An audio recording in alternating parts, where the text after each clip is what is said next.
Bumalik ang eksena sa loob ng dimensional space, kung saan makikita ang bawat monster na natutulog ng napaka-cute ng magkakapatong sa isa't isa. Si Sejun ay natutulog din sa isang nakabiting kama, at tumutulo pa ang kanyang laway dahil sa sobrang sarap ng pagkaing pinagsaluhan nila. Gayunpaman, pilit na lumalabas si Theo mula sa dimensional pocket. Sobra siyang nakakain at busog na busog kaya hindi man lang siya makatulog. Habang naglalakad siya sa labas, nakita natin ang isang anino na may silhouette na parang Polaka na sobrang lumapit kay Theo, handa siyang sunggaban at isilid sa loob ng isang sako. Habang nag-iisip si Theo kung itutuloy ba niya ang paglalakad-lakad, bigla na lang binalot ng sako ang kanyang ulo. Sumigaw siya gamit ang kanyang cute na boses pusa, iniisip kung anong nangyayari. Lumabas na ito ay isang frog-like creature na pilit na nagtatago, at inaakusahan si Theo sa pagpapakawala ng mga purple locusts sa Novius Swamp. Naniniwala ang Polaka na dahil sa inosenteng golden cat na ito, na wala namang kamuwang-muwang sa nangyayari, maraming kasamahan nila ang namatay. Nasa loob si Theo ng sako habang kinakaladkad sa tubig. Nagtataka siya kung anong pinagsasabi ng Polaka, pero hindi handang makinig ang Polaka sa kanya. Idineklara nito na uunahin si Theo at isusunod ang iba pa. Nagsimulang umiyak si Theo at nakiusap sa Polaka na maghintay muna. Ipinakilala niya ang kanyang sarili bilang ang mid-level wandering merchant ng tower, ang golden cat na si Theo. Tumangging maniwala ang Polaka, at sinabing hindi kailanman pupunta ang isang wandering merchant sa ganito kalalim at kadelikadong lugar. Gayunpaman, pinatigil ng kasama ng Polaka ang kumidnap kay Theo at sinabihang tingnan ang leeg ng pusa. Noong ginawa nila ito, nakita nila ang Silver Wandering Merchant Badge, na nagpapatunay na nagsasabi si Theo ng totoo. Umupo si Theo ng inosente, habang nangangatog ang buong katawan sa takot matapos makidnap. Nagtaka ang dalawa pang Polaka kung bakit may isang Wandering Merchant malapit sa Novius Swamp. Isang pangatlong Polaka ang nagmungkahi na baka peke o ninakaw lang ang badge na iyon. Sinabi ni Theo na ito ay isang pagkakamali. Sinabi niya na pumunta kami rito para paksain ang mga lilang balang at iligtas ang mga jewel frog. Tauhan din siya ng tagapamahala ng tore, ang Black Dragon. Inutusan niya ang mga Polaka na pakawalan siya agad. Pero hindi handa ang mga Polaka na maniwala na ang Black Dragon mismo ang dumating para iligtas sila. Tiniyak ni Theo sa kanila na kung hindi sila naniniwala, dapat nilang subukang kumatok sa pintuan sa malapit, dahil natutulog sa loob ang Black Dragon at patutunayan nitong nagsasabi si Theo ng totoo. Subalit, sa pag-iisip pa lang sa higanteng Black Dragon ay lalong nag-alinlangan ang mga Polaka. Natatakot sila na baka magalit ang Black Dragon kapag naabala ang tulog nito, lalo na't ganito ang naging trato nila sa subordinate nito. Nakatayo lang doon si Theo habang nanginginig, habang nagtatalo ang mga Polaka kung anong gagawin dahil ayaw nilang buksan ang gate. Sa sandaling iyon, nakaisip ng kakaibang ideya ang isa sa mga Polaka. Nagpasya silang dalhin si Theo kay Lord Jeren, na siyang nakakaalam kung anong dapat gawin. Agad na itinali ng mga Polaka si Theo sa isang mahabang koaya. Binuhat ng dalawa sa kanila ang kawayan at kinaladkad palayo ang bagong huling pusa. Walang tigil sa pagsigaw si Theo, tinatawag si Chairman Park Sejun para iligtas siya. Sa loob naman ng dimensional portal, nagkamot lang ng tenga si Sejun sa kanyang pagtulog, iniisip na lamok lang ang bumubulong sa kanya at itinuloy ang kanyang payapang pagtulog. Sa labas, hilo na at lutang si Theo. Paulit-ulit siyang sumisigaw para makahinga, isinisigaw na siya ay ang dakilang wandering merchant Theo. Dahil sa inis sa ingay niya, ibinalibag siya ng mga Polaka sa isang bato. Matapos ang ilang sandali, kumalma ang lahat. Nilapitan ng Green Frog si Theo habang tinanggal naman ng Blue Frog ang sako sa kanyang ulo. Humingi ng paumanhin ang Green Frog, ipinapaliwanag na marami na silang nawalang kasama nitong mga nakaraang araw kaya kailangan nilang mag-ingat. Doon lang na-realize ni Theo na ang mga kumidnap sa kanya ay ang mismong mga balak nilang iligtas, ang mga Jewel Frogs. Nagalit si Theo, naparito siya para iligtas sila, pero tinrato nila ang dakilang merchant na parang bihag. Pinagalitan niya sila ng husto, tinatanong kung alam ba nila kung gaano sila kahirap nakipaglaban sa mga purple locusts para sa kanila. Pero bigla, isang mabigat na boses ang umalingaw mula sa swamp. Nagulantang si Theo, lumingon siya at tumingin sa swamp na malakas na bomubula. Mula sa maruming swamp, isang dambuhalang silweta ang dahan-daang lumitaw, isang higanteng jewel frog. Nagsalita ang nilalang sa isang malalim na boses, hinihingi na malaman kung sinong nang ahas na sumigaw ng ganoon kalakas at umabala sa kanyang tulog. Mabilis na lumuhad ang maliliit na poloka sa harap ng dambuhalang nilalang at tinawag itong hari ng mga jewel frog, si Lord Jaren. Galit na galit si Lord Jaren kay Theo. Malakas na tumalsik ang tubig sa swamp, bumabagsak kahit saan at muling binasa ng husto ang Golden Cat. Sobrang tindi ng impact kaya nawala ng malay si Theo sa mismong lugar na iyon. Inakala ng Jewel Frog King na si Theo ang nagpakawala ng mga buwisit na insekto sa swamp. Gayunpaman, kahit basang-basa at sumasakit ang buong katawan, biglang umakto si Theo.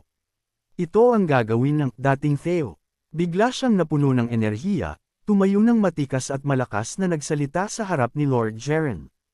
Idineklara niya na siya ay nakatadhanang maging isang dakilang wandering merchant at hindi siya pwedeng mabuwal dito. Ang katawang ito ay pag-aari ng mid-level wandering merchant, ang Golden Cat na si Theo. Hiningi niyang malaman kung paano nang ahas si Lord Jaren na kidnapin at itrito siya ng ganoon nang walang ebidensya. Idineklara ni Theo na ang insultong ito ay kailangang bayaran ng Jewel Frog King. Ang akala ni Theo na nakakatakot na pagpapakita ng gilas ay mukhang biro lang para sa hari. Itataas na sana ni Lord Jaren ang kanyang higanteng kamay para durugan ang maliit na pusa nang pigilan siya ng dark green jewel frog. Ipinaliwanag nito na ayon kay Theo, siya ay subordinate ng Black Dragon. Dahil dito, kahit si Lord Jaren ay nagsimulang magpawis ng kaunti. Kung ang Tower Administrator na binanggit ni Theo ay ang makapangyarihang Black Dragon nga, mas seryoso ang sitwasyon kaysa sa iniisip niya. Mabilis na nagsalita ang tatlong jewel frog sa kanilang hari, ipinapaliwanag na ang pananakit kay Theo nang walang dahilan ay magdadala ng matinding gulo. Ipinaalala rin nila na sinabi ni Theo na nilabanan nila ang mga purple locusts, mga nilalang na ang mga jewel frogs mismo ay walang kalaban-laban.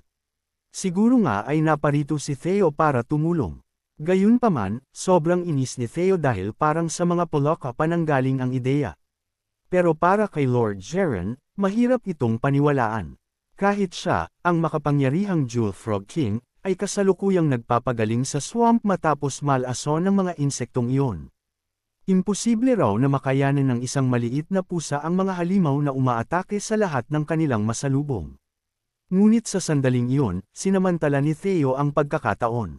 Binuksan niya ang kanyang bag at buong kumpiyansang nagsalita. Kung ganoon ang sitwasyon, dapat mong kainin ito. Mula sa mahiwagang bag ni Theo, inilabas niya ang isang napakaganda at pagkakaihaw na piraso ng purple locust meat. Ipinaliwanag ni Theo, habang nagniningning ang kanyang mga mata, na kapag kinain ito ni Lord Jaren, magiging maayos na ang pakiramdam nito. Sa totoo lang, ang epekto ay nanggaling sa detoxifying green onion na isinilid sa loob ng karne. Pero hindi na nag-abala si Theo na ipaliwanag pa ang detalyeng iyon. Bago pa man makapag-react ang sinuman, isang dambuhalang dila ang biglang lumabas pasulong at kinuha ang inihaw na karne. Agad itong kinain ni Lord Jaren dahil lang sa napakabango nito, nang hindi man lang iniisip kung anong magiging epekto nito. Namangha si Theo sa laki ng dila ng Jewel Frog King. Nag-alinlangan naman ang mga nasasakupan nito. Iniisip kung dapat ba talagang kumain ang kanilang Panginoon ng isang bagay dahil lang sa mabango ito. Ngunit bago pa man sila matapos magsalita, nagsimulang kumilos ng kakaiba si Lord Jaren. Naramdaman niyang may bumubulwak sa loob ng kanyang katawan. Natakot ang mga jewel frogs na baka may masamang nangyayari sa loob ng kanilang hari. Pagkatapos, biglang binalot ng isang kumukutitap na liwanag ang dambuhalang poloka. Lumabas ang mga tunog ng matinding katuwaan mula sa kanyang bibig habang pinuno ng rainbow-colored light ang buong paligid. Nang mawala ang liwanag, nagsalita si Lord Jaren sa isang preskong boses. Ang kanyang katawan ay naramdamang napakagaan at parang bamata. Ang dating nakakatakot na Jewel Frog King ay mukhang ibang-iba na ngayon, malaki pa rin at madulas, pero pinalamutian na ng maraming kulay at may nagniningning na rainbow-colored jewel sa kanyang ulo. Kanina lang ay nakakapanginig siya sa takot, pero ngayon ay para na siyang isang spoiled puppy.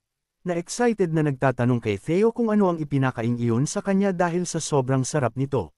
Nagtaka ang higanteng Polaka kung ano ang putahing iyon dahil naramdaman niyang ang lahat ng lason sa loob ng kanyang katawan ay tuluyang naglaho. Tinanong niya si Theo kung mayroon pa ba siya nito. Nagpakawala ng isang tusong tawa ang pusa, alam niyang maswerte siya. Nagtabi talaga siya ng ilang inihaw na balang just in case. Dahil sa pagkain na ito, naging handa na sa wakas ang Jewel Frog King na makipagkasundo sa kanya. Nagbago ang eksena at nakita natin ang maraming purple locusts na umaatake sa mga lizardmen.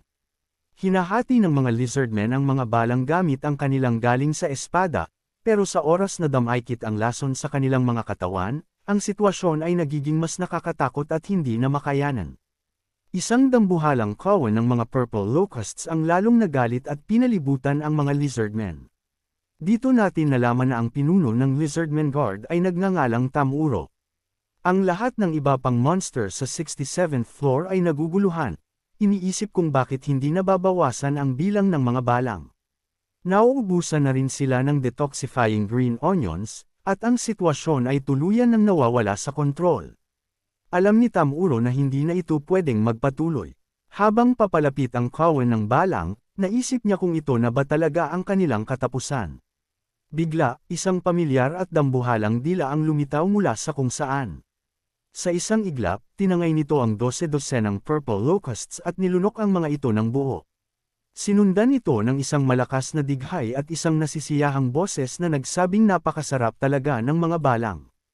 Walang iba kundi si Lord Jeren ang dumating para iligtas ang mga lizardmen. Nagulat ang lahat nang makitang kinakain ng Jewel Frog King ang mga nakal-alasong balang nang hindi man lang ito naaapektuhan. Pagkatapos ay ipinakita ni Lord Jeren ang kanyang tunay na kapangyarihan. Nagsimula niyang paikutan ang kanyang dila na parang isang helicopter, nililinis ang kawan ng mga balang at nilalamon ang libo-libo ng hindi man lang tumitigil para mag-digest. Habang patuloy na kumakain ang Polaka, na-realize ng mga lizardmen na 10,000 ang nauubos nito sa isang kainan lang. Nakatitig sila ng hindi makapaniwala, iniisip kung sino ba talaga ang napakalakas na nilalang na ito. Sa wakas ay nagpakilala si Lord Jeren. Nagniningning ang makulay na hiya sa kanyang ulo habang idinedeklara na siya ang hari ng mga Jewel Frog at ang master ng Novius Swamp. Nakatayo ng buong pagmamalaki sa ibabaw ng ulo ng higanteng Polaka ang isang maliit na golden cat. Ipinakilala niya ang sarili bilang ang mid-level wandering merchant, ang golden cat na si Theo. Nalaman natin na nakipag-contract pala si Theo kay Lord Jeren kanina. Dahil sa kontratang iyon, tinutulungan na siya ngayon ni Lord Jeren sa pagresolba sa krisis ng mga purple locusts. Bagamat nag-aalala ang ilang tauhan ni Jeren kung ligtas bang kumain ng ganoon karaming lason, walang nang ahas na tumutol dahil si Theo naman ang nagligtas sa buhay ni Lord Jeren. Nagbago uli ang eksena at nakita natin si Theo na nakasakay sa ibabaw ng dambuhala pero cute na Jewel Frog King. Inutusan ni Theo si Lord Jeren na kainin ang lahat ng purple locusts hanggat mabusog ito ng husto. Pagkarinig nito, tumalon si Lord Jeren diretso sa gitna ng kawan ng mga balang. Samantala, bumalik ang eksena sa dimensional space. Sa wakas ay nagising na si Sejen kasama ang iba pang mga monsters. Habang nag-uunat at tumitingin sa paligid, medyo napakunot ang kanyang noo. Nasaan na kaya ang pusa na si Theo? Bulong niya. At dito nagtatapos ang chapter na ito. Naku po, lagot si Theo kapag nalaman ni Sejen na umalis siya.